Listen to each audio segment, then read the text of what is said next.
नमस्कार दोस्तों, मैं अशोक आप सभी का एक बार फिर से स्वागत करता हूं अपने YouTube channel computer knowledge with Ashok पर। दोस्तों, जैसा कि आप सभी को पता है कि मैं एमएक्स एक्सेल बिल्कुल शुरू से सिखा रहा हूं और ये एमएक्स एक्सेल का पार्ट 12 है, मतलब कि 12वीं क्लास है। इस क्लास के अंदर हम लोग फार्मूला टैब को बिल्कुल कंप्लीट करने वाले हैं। फार्मूला टैब में मैंने 2 पार्ट करा दिया है और ये तीसरा पार्ट है और साथ ही ये लास्ट पार्ट होगा फार्मूला टैब के ऊपर। इस क्लास के अंदर हम लोग फार्मूला एडिटिंग एंड कैलकुलेशन के बारे में जानने वाले हैं और आज के क्लास में फार्मूला टैब को बिल्कुल कंप्लीट सीख लेंगे। तो दोस्तों, बिना समय विलंब किए चलते हैं आज के अपने टॉपिक पर। तो आज का हमारा टॉपिक है एमएक्स एक्सेल में फार्मूला टैब के फार्मूला एडिटिंग एंड कैलकुलेशन के बारे में जानना। तो दोस्तों, जैसा कि आप सभी को पता है कि मैंने बताया फार्मूला एडिटिंग और कैलकुलेशन के बारे में आज हम सीखेंगे। तो दोस्तों, ये फार्मूला एडिटिंग और कैलकुलेशन में जो भी ऑप्शन दिए गए हैं, इन सभी ऑप्शन को मैं इस क्लास के माध्यम से बिल्कुल अच्छे से बताऊंगा। अगर आप define name, function library, page layout, insert tab और होम टैब, अगर ये सब आप क्लास करना चाहते हैं, अगर आपने क्लास नहीं किया है तो आपको नीचे डिस्क्रिप्शन में लिंक मिल जाएगा या एमएक्स एक्सेल के नाम से प्लेलिस्ट मिलेगा, वहां से आप जाकर के कर लें। अगर आप जो है कि पूरी प्लेलिस्ट को करते हैं, एक एक करके क्लास करते हैं, तो आप पूरी जो है कि एमएक्स एक्सेल को सीख लेंगे। तो सबसे पहले बात करते हैं दोस्तों फार्मूला एडिटिंग के बारे में। तो फार्मूला एडिटिंग में जितने भी ये ऑप्शन दिए गए हैं, इस ऑप्शन के मदद से आप जो है कि फार्मूला जितने भी आपने अप्लाई किया होगा उसको आप ट्रेस कर सकते हैं, आकलन कर सकते हैं। ऑडिटिंग का मतलब ही होता है आकलन करना। तो ये सब फार्मूला एडिटिंग में जो भी ऑप्शन दिए गए, इन सभी को ऑप्शन को समझाने के लिए सबसे पहले मैं यहाँ पे इक्वल बटन दबाता हूँ और कुछ संख्याओं का प्लस, कुछ संख्याओं का मल्टीप्लाई, कुछ संख्याओं का माइनस करके दिखा देता हूँ। यहाँ पे मैं जैसे यहाँ पे इन संख्याओं का कुछ प्लस कर लेता हूँ, उसके बाद बटन एंटर प्रेस कर देता हूँ और यहाँ पे जो है कि मैं कुछ संख्याओं का ऐसे ही मल्टीप्लाई कर लेता हूँ और यहाँ पे कुछ जो है कि मैं माइनस कर लेता हूँ। जैसे इक्वल का साइन लगाया और यहाँ पे मैं कुछ माइनस कर लेता हूँ, तो एंटर बटन दबा देता हूँ। तो यहाँ पे बस आपको पता है कि मैंने क्या किया है, किन किन डेटा को सेलेक्ट करके मल्टीप्लाई किया है या प्लस किया है या माइनस किया है, तो ये वैल्यू निकल करके आया है।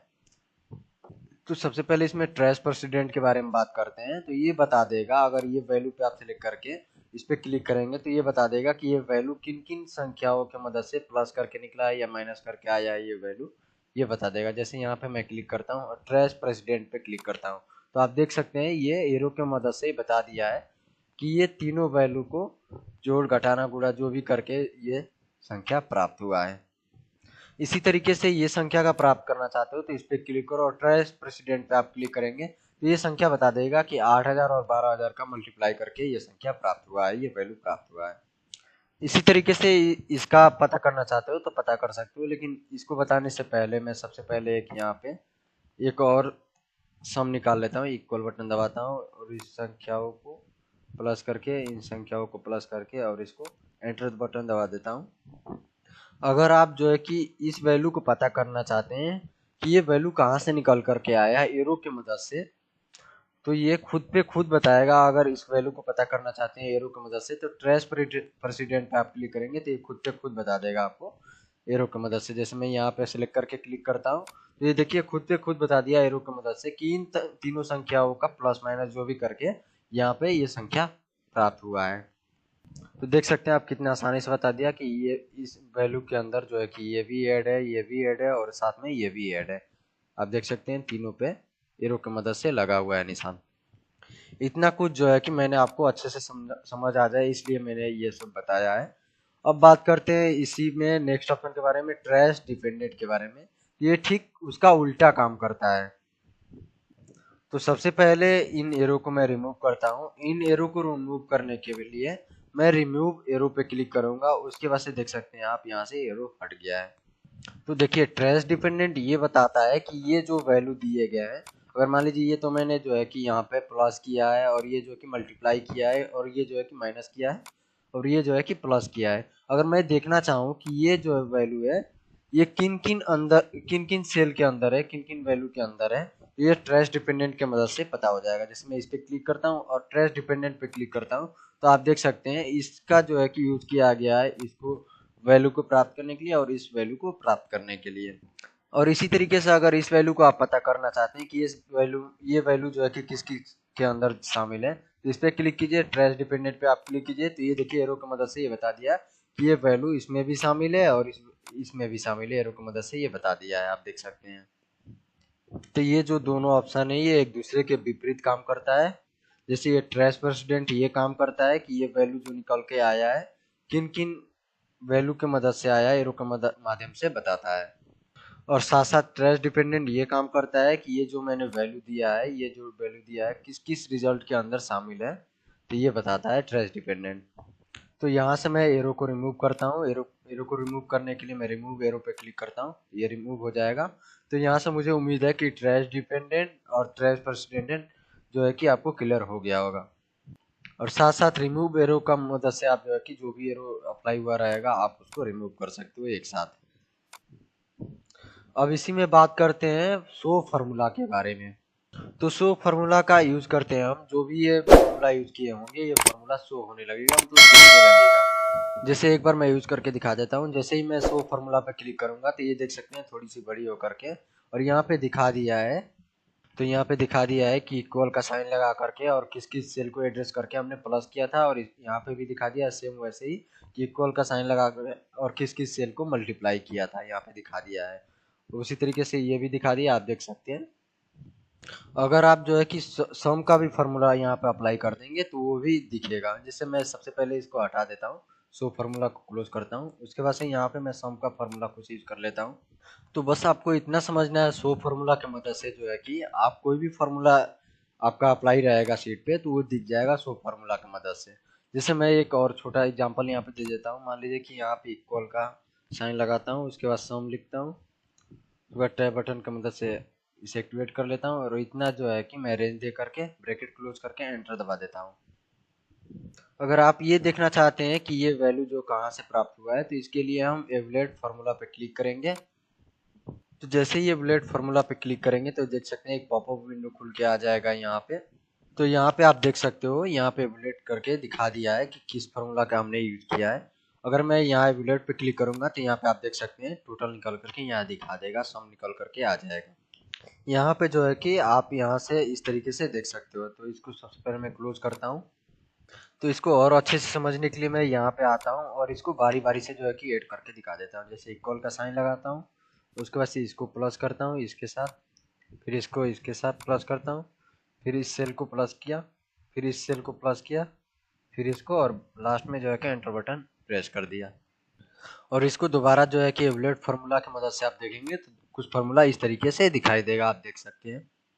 तो एवलेट फार्मूला की मदद से जो है कि एक एक करके भी आप कर सकते हैं। जैसे मैं मान लीजिए कि एवलेट पे जैसे ही मैं क्लिक करूंगा यहाँ देखिए इस तरीके से कुछ दिखाई पड़ रहा है, और जैसे ही मैं एवलेट पे क्लिक करूंगा तो आप देख सकते हैं यहाँ पे एक को पहले यहाँ पे दिखा दिया, सेल को जो है कि प्लस किया, उसके बाद जो है कि नेक्स्ट वैल्यू जो रहेगा वो उसके साथ में 27,000 के साथ में प्लस होगा। जैसे ही एवलेट पे मैं क्लिक करूंगा तो आप देख सकते हैं 27,000 और प्लस में 16,000 प्लस हो गया। फिर नेक्स्ट वाले पे एवलेट पे क्लिक करूंगा तो ये इसके साथ में प्लस हो जाएगा। जैसे मैं इस पे क्लिक कर देता हूँ देख सकते हैं यहाँ पे वो भी वैल्यू प्लस होके यहाँ पे आ गया है, इक्वल आ गया है कि 43,000 हो गया है।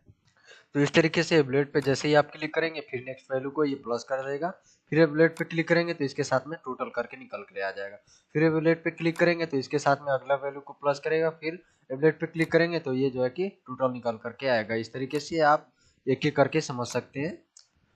उसके बाद फिर से एक बार एवलेट पे क्लिक करेंगे तो इसके साथ में प्लस होगा, जब इसको टोटल फिर एवलेट पे क्लिक करेंगे तो ये टोटल जो है कि प्लस हो जाएगा। तो यहाँ से मैं इसको क्लोज करता हूँ। तो यहाँ से आपको जो है कि एवलेट फार्मूला भी समझ आ गया होगा। और इसी में ऑप्शन है एरर चेकिंग का। तो अगर कुछ सीट में आपका एरर रहेगा तो उस सीट पे आप क्लिक करके एरर चेकिंग पे क्लिक करेंगे तो वो एरर बता देगा। जैसे यहाँ एरर चेकिंग पे मैं क्लिक करता हूँ तो इसमें लिख करके आ गया the error check is complete for the entire sheet, मतलब इस पे जो जो भी एरर था वो जो है कि चेक हो चुका है। तो यहाँ से फार्मूला एडिटिंग में मैंने जो भी ऑप्शन बताया है इसके बारे में अच्छे से समझ आ गई होगी। अगर अभी भी कोई आपको कंफ्यूजन है तो नीचे कमेंट करिए, जरूर कमेंट करके बताइए मुझे, मैं उसका जो है कि जरूर रिप्लाई करूंगा। और साथ साथ अगर वीडियो पसंद आए तो वीडियो को लाइक भी करिएगा। अगर चैनल पे आप नए हो तो चैनल को सब्सक्राइब कर लो, जिससे सबसे पहले आप तक जानकारी प्राप्त हो सके। तो दोस्तों अब बात करते हैं वॉच विंडो के बारे में। तो वॉच विंडो मतलब इतना बस समझिए कि वॉच मीन्स देखना, और विंडो का मतलब यहाँ पे जो है कि एक पॉपअप विंडो खुल के आ जाएगा, जो कि आप देख करके कुछ सीट को, उस सीट को देख करके एंट्री कर सकते हो। कुछ भी डेटा आपने अगर वॉच विंडो में ऐड कर लिया है उसको देख करके एंट्री कर सकते हो। अगर इसको मैं समझाऊंगा तो एग्जांपल देके तब अच्छे से क्लियर हो जाएगा।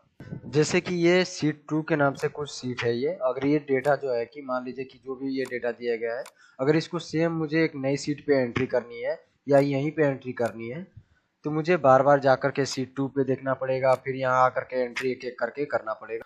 तो अगर बार बार आप सीट 2 पे क्लिक करेंगे और इस सीट पे आएंगे तो इसमें टाइम भी वेस्ट होगा आपका।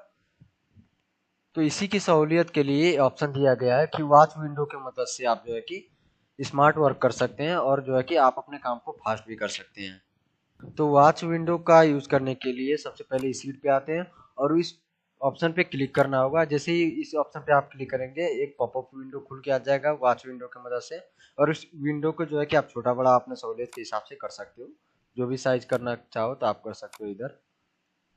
तो इसको यूज करने के लिए आपको ऐड वॉच पे क्लिक करना होगा। जैसे ही आप इस पे क्लिक करेंगे यहाँ पे एड्रेस मांगने लगा कि क्या सेल का एड्रेस देना चाहते हैं आप।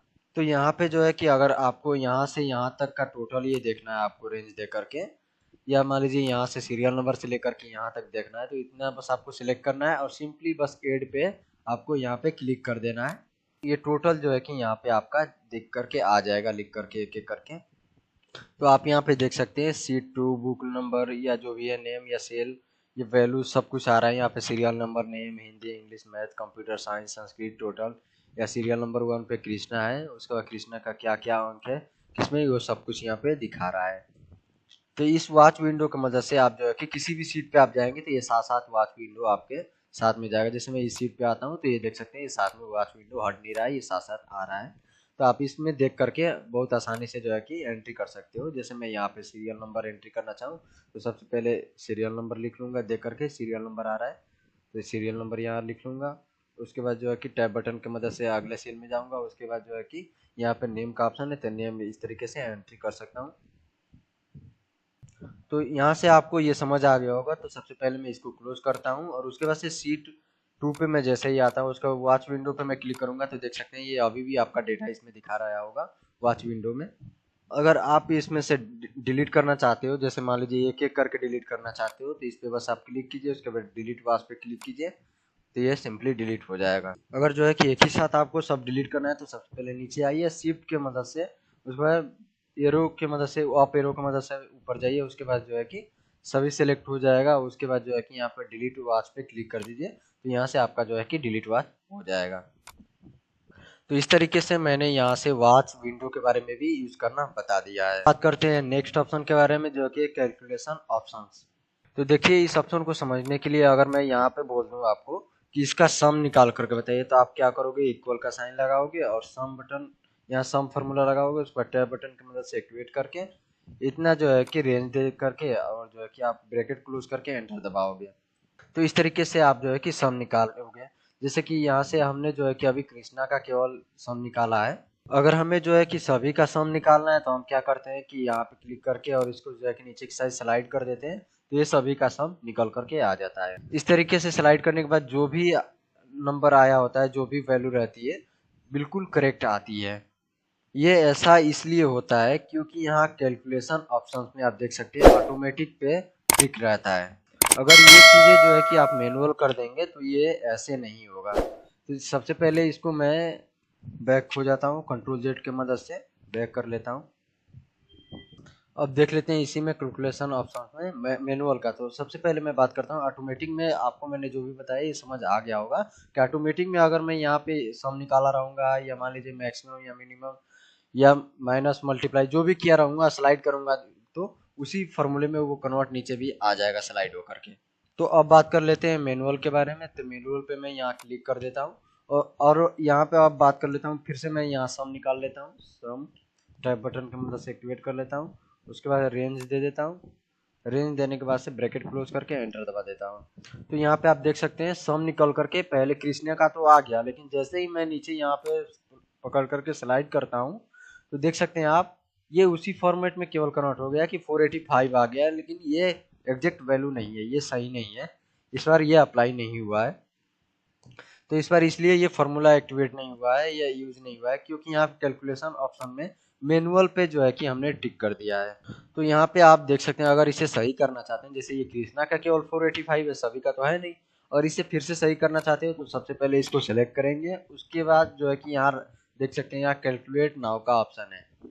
जैसे ही कैलकुलेट नाउ पे आप क्लिक करोगे तो देख सकते हैं सभी का यहाँ पे सम जो है कि सही हो गया है, कि सभी का टोटल इतना है।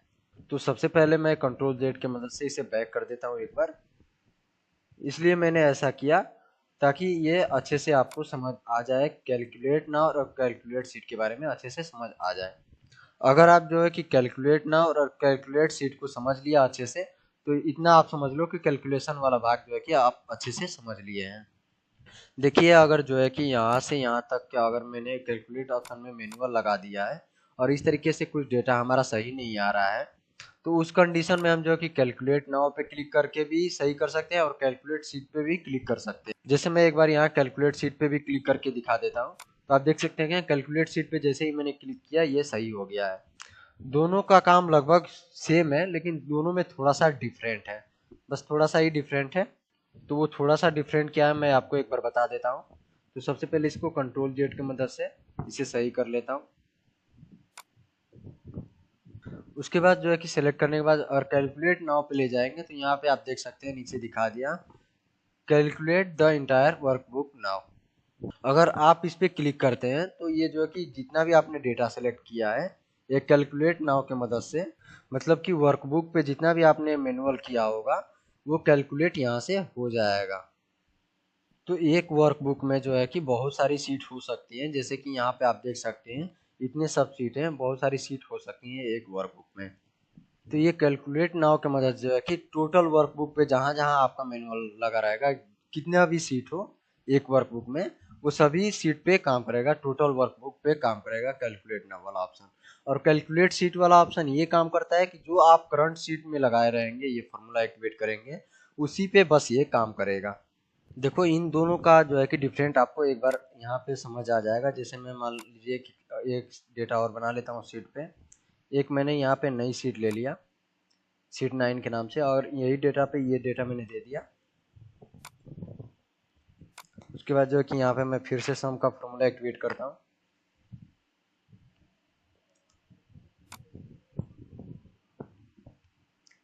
अब इसको जो है कि मैं ड्रैग कर देता हूँ। ड्रैग करता हूँ तो आप देख सकते हैं ये 145 ही आया है टोटल दोनों में, लेकिन सभी का 145 तो होगा नहीं। अब जोड़ेंगे तो सभी का 145 नहीं होगा, क्योंकि ये 145 इसलिए आ रहा है कि कैलकुलेशन ऑप्शन में ये देख सकते हैं मैनुअल है। अब आप एक बार यहाँ पे भी देख सकते हैं, और ये चीज़ें ये यहाँ पे भी देख सकते हैं, सीट 2 में भी 485 है और सीट 9 में भी 145 है सब में। और जैसे ही मैं कैलकुलेट नाउ पे क्लिक करता हूँ तो आप देख सकते हैं यहाँ भी हमारा सीट 9 पे भी टोटल सही हो गया है, और सीट 2 पे भी आप देखेंगे यहाँ पे भी टोटल हमारा सही हो गया है। और मैंने तो केवल यहाँ पे सीट 9 पे जो है कि कैलकुलेट नाउ किया था, तो यहाँ पे सही हुआ था, और सीट 2 पे भी साथ साथ में सही हो गया था। अगर यही चीज़ मैं एक बार और बैक करके दिखा देता हूँ, जैसे यही चीज़ मैं यहाँ पे ड्रैग कर दिया, और सीट 2 पे भी आप देख लीजिए एक बार, जो है कि अगर सीट 2 पे भी ड्रैग कर देता हूँ, और इस बार जो है कि मैं कैलकुलेट सीट का यूज करूंगा। तो जैसे सीट 9 पे जा करके देखिए, आप सीट 2 पे जो है कि ये 485 है सब में, और सीट 9 पे जो है कि 145 है, और कैलकुलेट सीट पे क्लिक करता हूँ इस बार, तो केवल इस सीट पे जो है कि सही हुआ है, ना कि सीट 2 पे हमारा सही हुआ होगा। आप जा करके देख सकते हैं सीट 2 पे वैसे के ही वैसे है। तो मुझे उम्मीद है कि आपको कैलकुलेट नाउ और कैलकुलेट सीट का यूज करना समझ आ गया होगा, इन दोनों में डिफरेंट क्या है। तो कैलकुलेशन वाला ऑप्शन बिल्कुल पूरे समझ आ गया होगा। लेकिन अभी भी कोई आपको कंफ्यूजन है तो नीचे कमेंट करके बता दीजिए मुझे, मैं उसका जरूर रिप्लाई करूंगा। तो दोस्तों, इस तरीके से मैंने बता दिया है कि आप इसे कभी भूल ही नहीं पाओगे। तो इस क्लास में मैंने फार्मूला एडिटिंग और कैलकुलेशन के बारे में सभी ऑप्शंस को एक एक करके अच्छे से समझा दिया है। अगर ये क्लास आपको पसंद आई हो, अगर हमारे द्वारा जानकारी ये दी गई पसंद आई हो, तो वीडियो को लाइक करें, और ऐसे ही जानकारी पाने के लिए computer knowledge with Ashok channel के साथ जुड़े रहिए। आपने अभी तक चैनल को सब्सक्राइब नहीं किया है तो अभी सब्सक्राइब करिए। जिससे सबसे पहले आप तक जानकारी प्राप्त हो सके।